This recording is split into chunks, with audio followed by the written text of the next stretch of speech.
bad cold, so my throat gets very dry very quickly. So there they are, and they did quite well. Unfortunately, it turned out to be a very competitive business. After a couple of years, they could not make as much money as they needed, and so it's still done, but in a very small scale. What has actually become very successful is a fisher business. This has now become quite big. In fact, they even subcontract to other poor communities. The demands have been very good. They've been very good at design and production. But the reason I give you this example is I want to tell you that there was a long story before we got to this success of this business. These are young people who were formerly out of school youth. They were already into drugs, into vices, into many other things around 2003. A young woman, Elisa Yu, great social entrepreneur, one of the most fantastic young women I know, graduated in 2007, said, work with young people like this, and she went and befriended them. She was still a student. And she said, how can I help? What can I do to help you? And they said, well, what we'd like to ask you is, can we have a center of our own? And they said they'd build it themselves. So one of the first things they did, she helped them to find some money to get materials. I'm sorry, this is what I'm telling you now. Behind this journey of success is the journey of building up this out-of-school youth. So the first thing they did was to build this center. They were very proud that they built it themselves. They did the carpentry, they did the electrical wiring, and so on. And they began to find more confidence in themselves. One of the things we learned, and maybe you also have found that in your schools, is that one of the most important ways of engaging young people in these poor areas are the performing arts. So this is a picture, actually a more recent picture. This was just last May. Our dance group, our theater group, every summer now runs a workshop for young people here, and they put on a great show at the end of the summer. But for this young group, I remember seeing them in 2003 and 2004. All through 2004, 2005, they were trained in dance, music, drama, and so forth. And in 2005, I saw them put on a performance here. It was fantastic. And what had happened is they began to find new confidence in themselves. They began to think of a better future. And then they said, can you help us go back to school? And so we raised some small money for scholarships, and they've gone back to school. And they're now the young people running this business.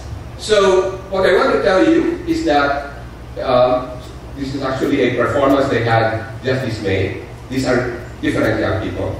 So what I do want to tell you is behind the success of social entrepreneurship is building capability. I'd like to come back to that eventually, that these things have to be built on human capability. And we as schools, that's what we do. We build human capability. And we engage almost all our groups of students, performing arts students, business students, health students in health. We tell them that all of you have a role in building capability and creating this possibility for you. And they have to come together. If any part of the chain is missing, it won't work. The other thing I want to tell you is the importance, the lesson we have learned about health.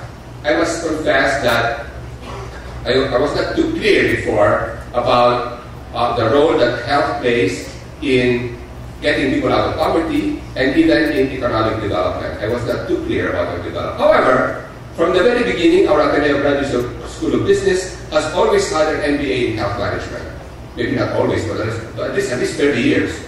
At least 30 years. They have had an MBA in health management.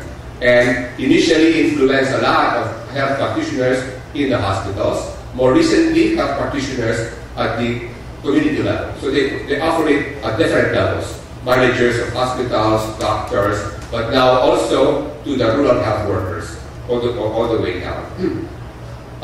And they sponsored a program called Leaders for Health, changing the way people think, feel, and behave about health, because the Philippines has always had rural doctors, but and they have a clinic, yes, but the biggest problem people face is lack of safe drinking water, poor sanitation, poor nutrition.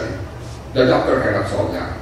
The doctor cannot solve that. In order to solve that, he has to engage the mayor, he has to engage the local government, and so on. So we give them an MPA, but together with the MPA for them is also our modules for the mayor, modules for the village heads, and part of their getting their degree is they have to engage these people. If they cannot bring them into the program, they don't get their degree. When we graduate them, we also graduate the mayors and the others. And we are quite delighted with the improvement in health care in many of these places. So, and the one that fascinated me is working with our local governments and talking to them about a program that the Philippine government established not so many years ago, maybe 6 or 7 years ago, called PhilHealth. The very first time this country has gotten into massive health insurance for the very poorest, the poorest 20%, 30%, I don't remember, well, poorest 30% of the country. And it is not very familiar, but I knew it was important, but I never understood how important it was until we worked very closely with one mayor, Mayor Sonia Lorenzo, of a small town called San Isidro, and this is what we learned from her. So this is a health unit, this is mothers going with their for maternal health care. This mayor, very innovative mayor, she tells me that she's mayor for more than 9 years.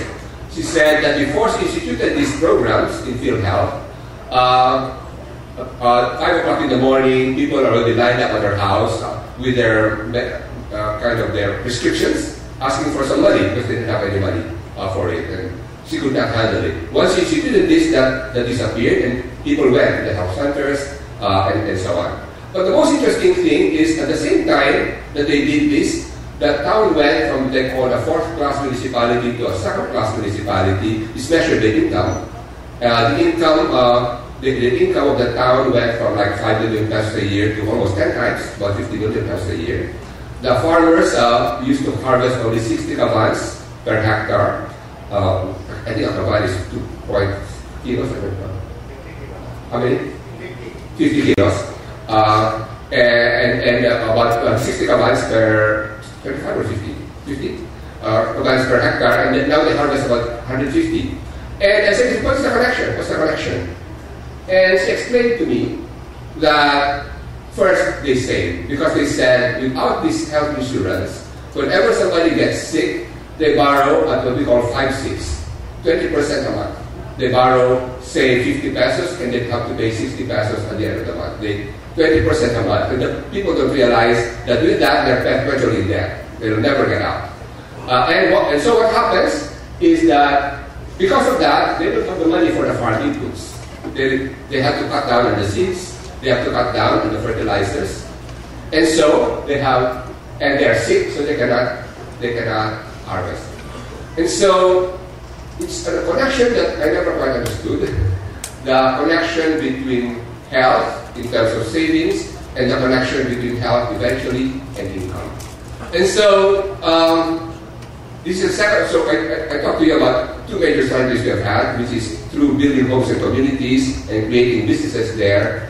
But we're now looking at this as an even larger strategy of how do we really get mayors to succeed in implementing these health programs and eventually use it as a point of entry to improve income and to improve business in the place. To summarize then, the strategy that we have entitled of capability. They don't have the capability to do it. And capability comes above all from education, from health, and eventually access to jobs or credit. I often put it negatively that if you take a poor person and you give them money or a job, but they are not educated or they have tuberculosis, it's not going to work. It's not going to work. So this is what we understood more and more. And the examples I've given you have made it even clearer to us the connections that really come. So as a university then, we realized that the role, so we asked for the role for our schools of business to work very, very much on the social entrepreneurship, to work on the finance, and working with the system of health finance. We talked about the meeting just last week with the heads of that system. But to ask the rest of the university, our people working with the public school system, our centers for health, our performing arts, that we have all to go in there, and we have to build human capability, and we have to connect the dots. We have to connect them together till we achieve it. So we have learned that. So this is then the way we organize ourselves. We have social responsibility, means above all building the nation or overcoming poverty through building families and communities. I told you Mr. Tony Delotto will talk to you about Tawad Kalinga. We are the main partner. We have a center called Tawad Kalinga Ateneo. And actually Mr. Delotto spends more time with us than at the national office. We provide a lot of support for the national system. We work with about 1,000 communities. Indeed, we built about 800 homes for them. Education, we work very extensively with the elementary and high school system in the country because it's very poor. And we work with local governments. For example, we are in the city of Quezon City, and we have a contract with the government of Quezon City to work with all 143 schools. We help them to prioritize, we help them in the feeding programs, we help them in health programs, and of course improvement of academics.